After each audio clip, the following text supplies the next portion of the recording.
I've done this kind of video before, but let's go into a little bit more about the difference between a director and a producer.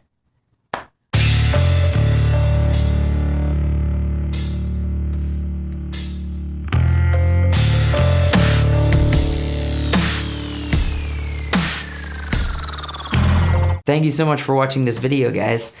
Just a couple things I wanted to point out at the beginning. I am in a new space. If you might have seen, the background has shifted a little bit. That's honestly just because I tore the background down because I moved studio locations. I'm now in a new space, and so everything this past couple weeks have been kind of nuts moving, but essentially I moved a new space, and so things have been torn down and reassembled and all that. Also, you might hear cars drive by here and there. That's just because I'm a little bit closer to a road, and so you might hear that, you might not, but if you do hear it, just be gracious with me. Like I had said in the intro, I have done this before. I've talked about the difference between a director and a producer in the film making narrative style context before, but I wanted to go into it a little bit more. On my Brosif channel, if you go over there, you'll see that, I don't have a lot of views and whatnot on that channel, but if you go to the video that's entitled The Difference Between a Director and a Producer, you'll see it has over 600 views, and that's because apparently, I guess a lot of people are searching that. A lot of people want to know, so I thought it'd be beneficial here at the WiseWorks Entertainment channel for me to go over that material again in a new format, a little bit more updated, and obviously, if you watch the old version, the more comfortable me on camera. So let's go ahead and get into it. Let's start with a producer. A producer is essentially the boss of a film production. And again, we're talking about film narrative production. We're not talking about necessarily TV or studio related production. We're talking about like field set production for films or TV.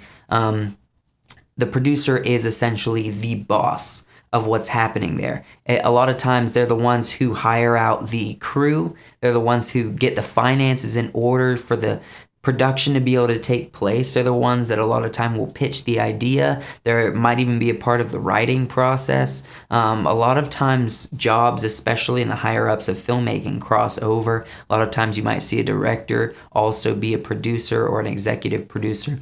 Side note about the executive producer. An executive producer is essentially someone who either donates or is able to get the money, the majority of money for the production itself. And so if you see multiple executive producers, it usually means they are donating or they were able to find a significant amount of financial means for the production to happen.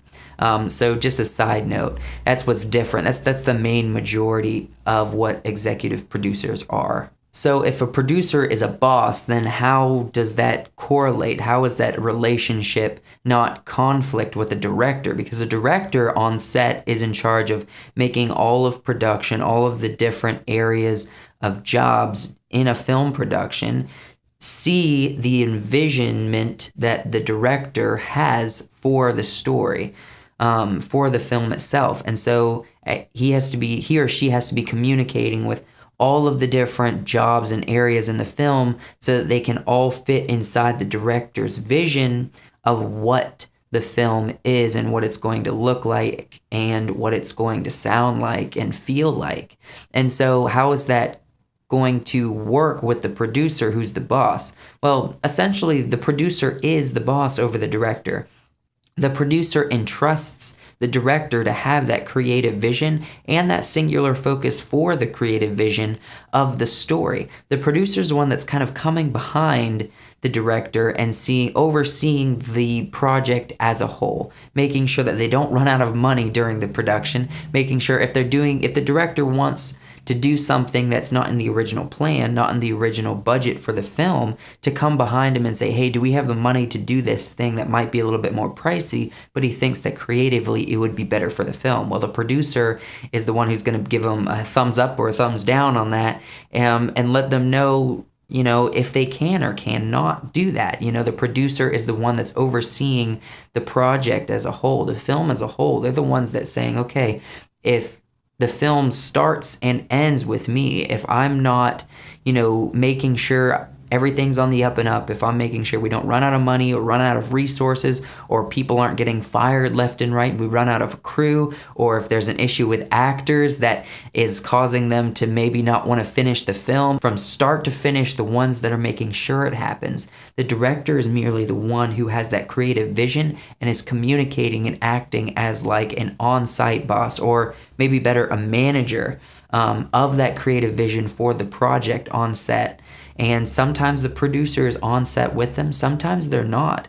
A lot of times the producer's job is a little bit more relational and a little bit more of the paper details a lot of times. Not always, but a lot of times it is. And so, again, the director a lot of times is hired by the producer to have the creative vision, is because the director has proven themselves trustworthy to have that authority. Of course, a lot of times directors can be difficult to work with. And so, what they see creatively, they're not going to have it any other way. Well, a lot of times that makes good directors, that causes them to say, hey, I'm going to sweat and I'm going to bleed to make this film as great as it can be, even though it is my name being put on the film. It's also technically the producer's final product. It's the producer who made it start and the producer who's going to see it through to the end. The director has that creative vision, but to be honest, halfway through a production, a director could be replaced by someone else. In theory, they could do that. But ultimately, you have that producer who's not the one that's being replaced. You're not going to come behind a producer and someone higher up than a producer is going to fire the producer and get a new producer. A director doesn't have that authority. And so a lot of times the producer is the one that's overseeing and making sure that the film is happening, the film is getting done on schedule and within budget. And all the little details that requires just being the boss of a production like that is ultimately what the producer is going to be in charge of. However, like I said, the director is in charge of that creative vision. And if you're a good director, you're going to work closely with the producer. Just like everyone else on set, a good director requires good communication, good troubleshooting, and the ability to get other people inside their head a little bit, and he's going to, just like working with everyone else on set, to be able to communicate that vision well so everyone can see things from the director's point of view. He's going to do the same with the producer, and essentially going to be doing the same with the man or woman in charge of the production as a whole. And so a good director knows their place, knows that they have a sense of authority and responsibility, but at the same time, they are not the beginning and end of the film, even though they are a key factor and a lot of times seen in the public as the most important player. That is very important because a director has to be very creative, and without creativity, films are not done well. A producer is a good manager. They're good with details. They're good with organization. They're good with, relationally with people, and that these are the different skills that it takes. If you find yourself a little bit more better relationally, more details, more of a manager position, and working things out, orchestrating them in a way to be able to see products or projects done to their finish, you might find yourself more of that producer skill. But if you find yourself in certain areas where you have that creative flow and you're really good at communication and solving issues in a creative way on the fly, then you might find yourself in more of that director's role. And the more you distinguish, the more you mentally can separate them, the more you start to really feel out the jobs better and better understand if you have the director's skills or the producer's skills, and be able to make better decisions for yourself if you're interested in the filmmaking realm. I didn't really separate in this video much of the producer and the director specifically, but I think sort of talking them through my thoughts is probably, a lot of times the best way to understand it. So again, the director is the creative visionary, sort of like the manager who has a lot of authority with the vision and the end product of the film. But at the same time, the producer is the boss. They're the ones that's coming behind and making sure that everything's getting done. The money is there, the resources are there, the people are there to make the film, and ultimately all of the things that are outside of the creative perspective that the director's been given the trust and freedom to be able to express to their desire. So I hope this was helpful. I hope that, you're able to come away with this with a little bit better understanding of essentially how the film industry works. There's a lot of details. There's a lot of moving parts in the film industry, and honestly, that's why I like it. I love the creative flows of things. I find myself the ability to produce, but I find myself also with a strong passion and love for directing. And so honestly, I think I'll probably find myself in both of those roles across my life. But a lot of times you see that. A lot of times you'll see that the producer also directs the film. Example, my favorite director of all time is Peter Jackson, who did Lord of the Rings and a bunch of other films, but specifically is known for Lord of the Rings and the Hobbit movies. He was a producer and the director of those films, and they were a serious success.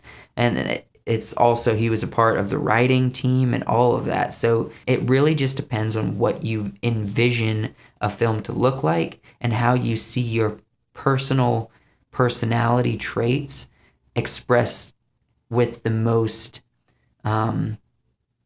power, I guess, where you see your skills lining up more directly.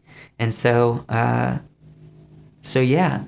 Hey, if you guys haven't subscribed to this YouTube channel yet, WiseWorks Entertainment, I highly encourage you to do that. I just want to remind you, we're going to be doing videos, not just tip videos like this one, but we're going to be doing videos coming up in the future that are kind of interesting. They're kind of, simple yet complex, and just talking about entertainment as a whole, just talking about relevant things in the entertainment realm, and talking about WiseWorks a little bit. There's all kinds of different awesome content, especially in the new studio, that this new space that we're able to work in. So make sure you subscribe to this channel. Maybe give this video a like if you liked it, but definitely subscribe so you can keep connected and see when we come out with new videos, and so you're not in the dark and you don't come back to this channel and see we've uploaded 20 different videos that you haven't seen yet, because you're being informed when we're coming out with new content. So definitely subscribe to this YouTube channel, and if you want to like us on social media, on Facebook and Instagram, you can definitely do that at WiseWorks Entertainment. And I guess I'll see you maybe next week. Thanks.